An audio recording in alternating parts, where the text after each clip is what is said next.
Welcome to my channel. मैं हूं अशफाक। तो आपके लिए ये क्लास 10 का मैथ लाया हूं, जो कि आपको पता है दो चर वाले रैखिक समीकरण। तो इसमें एक सवाल आता है कि इक्वेशन दिया रहता है और कहता है कि इसके कितने हल हैं। ओके, और इसका ग्राफ क्या बनेगा, ये विरोधी है या अविरोधी है। तो ये बहुत ही इजी सा यहाँ पे मैं फंडा बताने वाला हूँ, तो आपको इजी से समझ में आ जाएगा। वीडियो को शुरू से लेकर आखिर तक देखना, बहुत ही मजा आएगा। किताब में तो हालांकि आपको यहाँ पे मिल जाएगा इस तरह का ये जो रहता है, जो मैं चार्ट बनाया हूँ, लेकिन इसको बस मैं आपको अंडरस्टैंड कराता हूँ। आपको ऐसा ट्रिक में अंडरस्टैंड कराऊंगा कि आपको फिर हमेशा याद रहेगा, फिर भूलेंगे नहीं। ओके, तो सबसे पहले यहाँ पे देखिए, जो पहला लिखा हुआ है जी कि A by B equal to, यानी कि not equal to B by E, यानी कि बराबर नहीं है। तो बराबर अगर नहीं रहेगा तो इसका कोई हल नहीं होगा, केवल एक हल होगा। तो अब इसको देखिए अच्छा समझ लेते हैं पहले, है ना। देखिए, ये कोई इक्वेशन दिया रहेगा, A X plus B Y बराबर C, D X plus E Y बराबर एफ। ओके, ये दो इक्वेशन दिया रहेगा। जस्ट लाइक आपका एग्जाम्पल मान लेते हैं, यहाँ पे दिया हुआ है 2x plus 3y equal to 8 और 4x plus 6y equal to 7। ये इक्वेशन दिया रहेगा और बोलेगा कि इसको बनाइए और बताइए कि कितने हल हैं। ओके, तो ये हमारा ए है, ये बी है, ये सी है, ये डी ई एफ, इसी तरह से। तो देखिए यहाँ पे ए बटा डी करेंगे। ओके, ए बटा डी करेंगे, ए बाई डी। अब इसको हल करेंगे तो ए यहाँ पे कितना है, यहाँ पे देखें तो ए हमारा 2 है और डी हमारा 4 है। तो 2 दूना 4 कट जाएगा, 1/2 आ गया। तो ये है ए बाई डी। ओके, और यहाँ पे देखिए बी बाई ई, यहाँ पे ये होगा बी बाई ई, और यहाँ पर हमारा क्या है सी बाई एफ। तो ये वैल्यू और ये वैल्यू और ये वैल्यू, ये तीनों को वैल्यू देखना है कि एक आपस में बराबर हो रहा या नहीं हो रहा। तो इसको मैं सॉल्यूशन अभी तुरंत करूँगा। पहले ये चार्ट आप समझ लीजिए, आपको समझ में आ जाएगा। देखिए, तो आप तो समझ में आ रहा है कि ए बाई बी क्या है। ओके, पहला इक्वेशन से ए निकला, बी नहीं सॉरी, यहाँ पे डी होगा, ए बाई डी है ना, ए बाई डी और not equal to B by E, यानी कि ए बाई डी और बी बाई ई अगर बराबर नहीं है तो क्या होगा, केवल और केवल एक हल होगा, यानी कि एक हल केवल होगा। ठीक है, और इसके युग्म क्या होंगे, अविरोधी। और ग्राफ में बताऊंगा कि प्रतिच्छेदी होगा। जब आप ग्राफ बनाएंगे इस समीकरण को, तो आपका जो ग्राफ बनेगा ऐसे बनेगा, एक दूसरे को प्रतिच्छेद करते हुए जाएगा ग्राफ में, एक दूसरे को काटते हुए ग्राफ में गुजरेगा। इसको बोलते हैं जी प्रतिच्छेदी। तो समझ गए।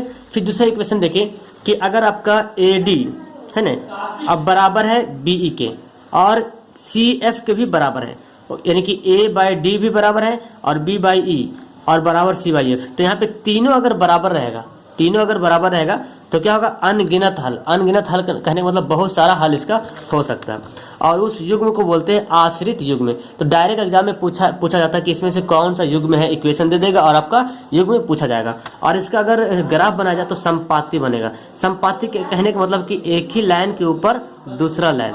ओके, एक ही लाइन के ऊपर आपका दूसरा लाइन जाएगा तो क्या समझेंगे, संपाती है।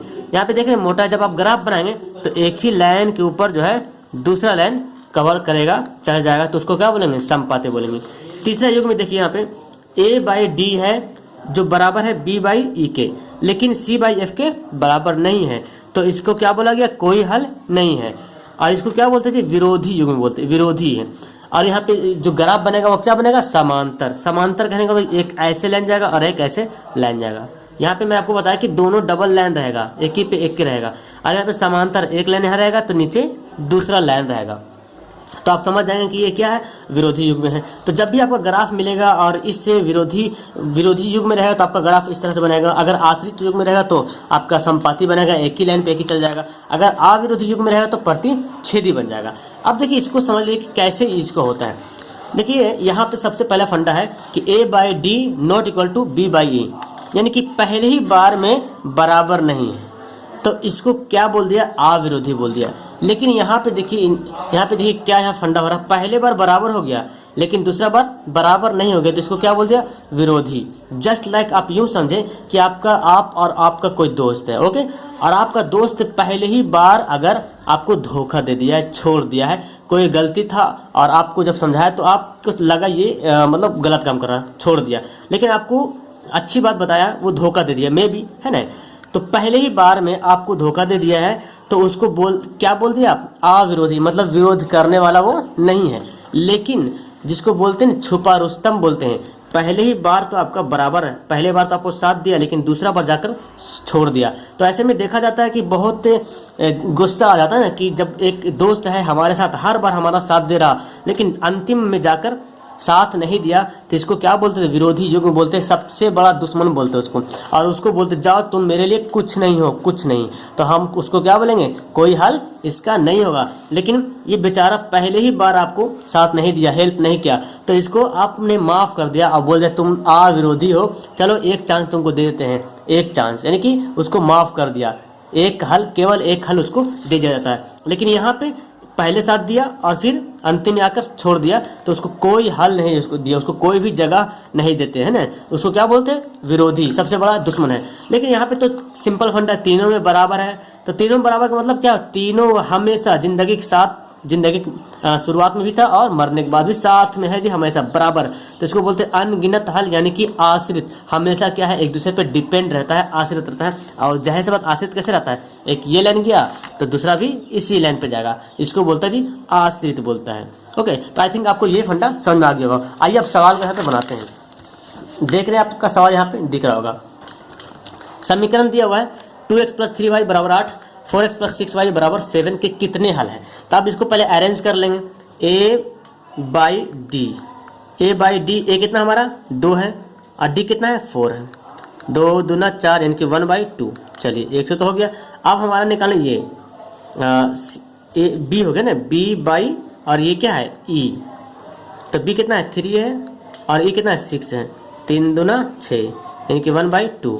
तो देख रहे ए और डी, AD/B दोनों क्या आ रहा, बराबर आ रहा।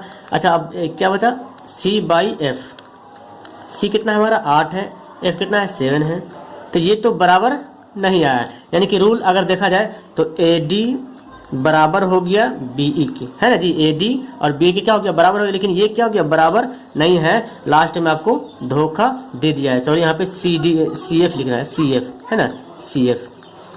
तो पहले बार तो बराबर हुआ लेकिन लास्ट में आपको धोखा दे दिया, बराबर नहीं। तो इसको क्या बोलेंगे, कोई हल नहीं होगा, कोई हल नहीं। और इसको ये कैसा, इसका जब ग्राफ बनेगा तो समांतर बनेगा और इसी को बोलते हैं विरोधी युग्म। क्या बोलेंगे, विरोधी युग्म बोलेंगे। तो इस तरह से आपका बहुत सारा सवाल किताब में दिया हुआ मिलेगा। चलिए एक सवाल और मैं क्लियर कर लेता हूँ यहाँ पे। तो ये आपका पहला सवाल था, ये आपका दूसरा सवाल। एक सवाल यहाँ पे क्लियर कर लेते हैं। जैसे देखिए 2x + 3y = 7 दिया है और फिर दिया हुआ है दूसरा समीकरण 6x + 5y = 11। अब इसको देखना है कि ये आपसे पूछा जा रहा है कि कौन इसके कितने हल हैं। ओके, ये सवाल आपका 2009 में पूछा हुआ सवाल है जी, 2009 में बिहार बोर्ड में सवाल आया हुआ है। तो पहले हम का A/D अरेंज करेंगे। A कितना हमारा 2 है, D कितना है 6 है जी, है ना। तो 2 × 6 यानी कि 1/3 यहाँ पे हो गया। चलिए अब यहाँ पे B/E, ये B है ये E है, 6 B कितना 3 है और E कितना 5 है, तो 3/5। तो पहले ही बार देख रहे बराबर नहीं हुआ तो तीसरा बार करने की तो ज़रूरत ही नहीं है, यानी कि AD ≠ BE, यानी कि ये अच्छा है, ये अच्छा काम किया। पहले ही बार आपको सतर्क कर दिया, जब आपको पहली बार हेल्प करने की जरूरत पड़ा तो नहीं किया, यानी कि धोखा दे दिया, छोड़ दिया। तो आप इसको क्या बोलेंगे, अविरोधी। क्या बोलेंगे जी, अविरोधी युग्म है ना, अविरोधी युग्म है। अविरोधी युग्म के मतलब हुआ कि एक दूसरे को क्या कर रहा, प्रतिच्छेद कर रहा। ओके, एक दूसरे को प्रतिच्छेद कर रहा। इस तरह जब ग्राफ बनाएंगे तो एक दूसरे को प्रतिच्छेद करेगा और इसके हल केवल एक हल होंगे, है ना, केवल एक हल होंगे। जब हल लिखने को बोले तो सिर्फ लिखेंगे केवल एक हल होंगे। अगर आपसे पूछेगा कितना विरोधी है या अविरोधी है तो आप क्या बोलेंगे, अविरोधी है, और ग्राफ इसका क्या बनेगा, प्रतिच्छेदी बनेगा। तो आई थिंक इस वीडियो से आपको ये सवाल तो समझ में आ गया होगा।